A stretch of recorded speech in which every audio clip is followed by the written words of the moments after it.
SIR আবহে স্কুলে স্কুলে শিক্ষক সংকট সামনেই মাধ্যমিক নির্বাচন কমিশনকে চিঠি মধ্যশিক্ষা পর্ষদের পদক্ষেপকে সমর্থন করলেন শিক্ষামন্ত্রী। চিঠি না দিয়ে শিক্ষক শিক্ষিকাদের ভোটের কাজে ব্যবহার করা হচ্ছে, অভিযোগ ব্রাত্য বসু। পর্ষদ তো ঠিক কাজই করেছে। পর্ষদের চিঠির মূল কথা হচ্ছে যে আপনি আমাদের মাধ্যমিক পরীক্ষার সামনে যখন বিএলওদের ডাকা হয়েছিল, শিক্ষা দপ্তরের কাছে কোনো ইন্টিমেশন ছিল না, পর্ষদের কাছে কোনো ইন্টিমেশন ছিল না। তো পর্ষদ এই আশঙ্কা প্রকাশ করছে যে সামনে মাধ্যমিক পরীক্ষা, এইভাবে যদি শিক্ষকদের আবার আপনারা তুলে নেন তাহলে পরীক্ষাটা নেব কিভাবে।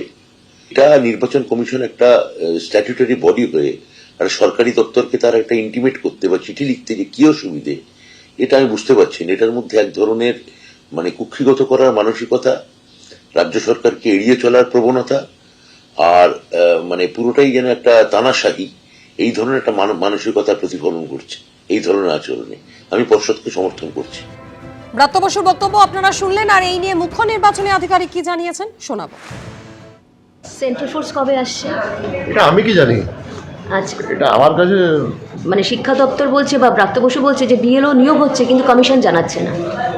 বিএলও নিয়োগ তো ইআরও থেকে হচ্ছে, ইআরও করছে ডিও অ্যাপ্রুভাল নিয়ে পরে।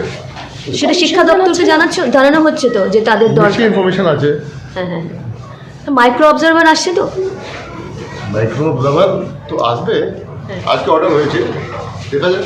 এসআইআর এর খসড়া তালিকা নিয়ে শুনানি 26শে ডিসেম্বর। ভার্চুয়াল মিটিং এ কথা বলা হয়েছে। আগামীকাল আলিপুর সহ বিভিন্ন জেলাতে বিএলওদের নিয়ে বৈঠক ডাকা হয়েছে, এমনটাই দাবি ভোট কর্মী এবং বিএলও ঐক্যমঞ্চের সাধারণ সম্পাদক স্বপন মণ্ডলের। খসড়া তালিকার প্রেক্ষিতে আজ থেকেই নোটিশ দেওয়া শুরু, 7 দিন পর শুনানি হবে, এমনটাই দাবি করেছে নির্বাচন কমিশন। তারা মৌখিকভাবে জানিয়েছেন যে সম্ভাব্য হিয়ারিংয়ের তারিখ হচ্ছে আগামী 26শে ডিসেম্বর, বড়দিনের ঠিক পরের দিন থেকে হিয়ারিংটা শুরু হবে। এবং এই কারণেই আগামীকাল আলিপুর এবং অন্যান্য জায়গাতে, অন্য জেলাতেও কিন্তু মিটিং ডাকা হয়েছে বিএলওদের নিয়ে, ফিজিক্যাল মিটিং ডাকা হয়েছে। কিন্তু এখনো পর্যন্ত কোনো এসওপি নির্বাচন কমিশনের পক্ষ থেকে জারি করা হয়নি বা কোনো গাইডলাইন জারি করা হয়নি, এবং কাদেরকে ডাকা হবে হিয়ারিংয়ে সেই কথাটা কিন্তু স্পষ্টভাবে বলা হয়নি। 7 দিনের একটা তো নোটিশ দিতে হবে, তাহলে সেই অনুযায়ী কিন্তু আজকেই কিন্তু বিকেলবেলার মধ্যে নোটিশ জারি করা উচিত ছিল, তবে 7 দিন ক্লিয়ার পেত। তা সত্ত্বেও আমরা আশা করছি যে আগামীকাল যে মিটিং ডেকেছে সেখানে পরিষ্কারভাবে এটা বলে দেবে। উচ্চ প্রাথমিকে অতিরিক্ত শূন্যপদ মামলায় সিঙ্গেল বেঞ্চের নির্দেশকে চ্যালেঞ্জ করে এবার ডিভিশন বেঞ্চে গেলেন চাকরি প্রার্থীরা। বিস্তারিত বলবেন সৌভিক মজুমদার, আমাদের প্রতিনিধি টেলিফোনে রয়েছেন। সৌভিক, দেখো 2016 সালের যে নিয়োগ প্রক্রিয়া, সেই নিয়োগ প্রক্রিয়ার মাধ্যমে এই 1600 জন যারা চাকরি পায়, 1600টি অতিরিক্ত শূন্যপদ রাজ্য সরকার তৈরি করেছিল এবং এই 1600টি শূন্যপদে প্রায় শারীরশিক্ষা এবং কর্মশিক্ষার জন্য শিক্ষকদের নিয়োগ করার কথা ছিল এবং সেই জন্যই এই শূন্যপদ তৈরি করা হয়েছিল।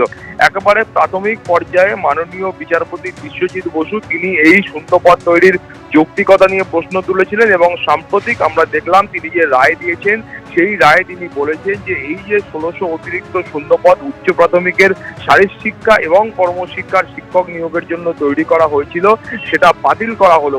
এর ফলে ওই যে 1600 শূন্যপদ রাজ্য সরকার তৈরি করেছিল সেটাও কিন্তু একই সঙ্গে বাতিল করা হয়েছিল এবং সেই সিদ্ধান্তকে চ্যালেঞ্জ করেই আজকে চাকরি প্রার্থীদের একাংশ তারা ডিভিশন বেঞ্চের দ্বারস্থ হয়েছেন, যেটা মনে করা হচ্ছে যে আগামী সপ্তাহ থেকে মাননীয় বিচারপতি তপব্রত চক্রবর্তীর ডিভিশন বেঞ্চে এই মামলার বিচার প্রক্রিয়া শুরু হতে পারে।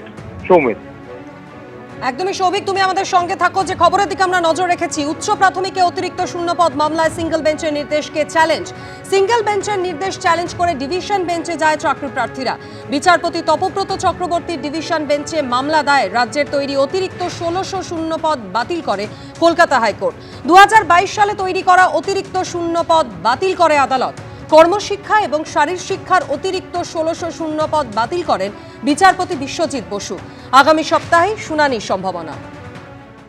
এবিপি আনন্দ, এগিয়ে থাকে, এগিয়ে রাখে।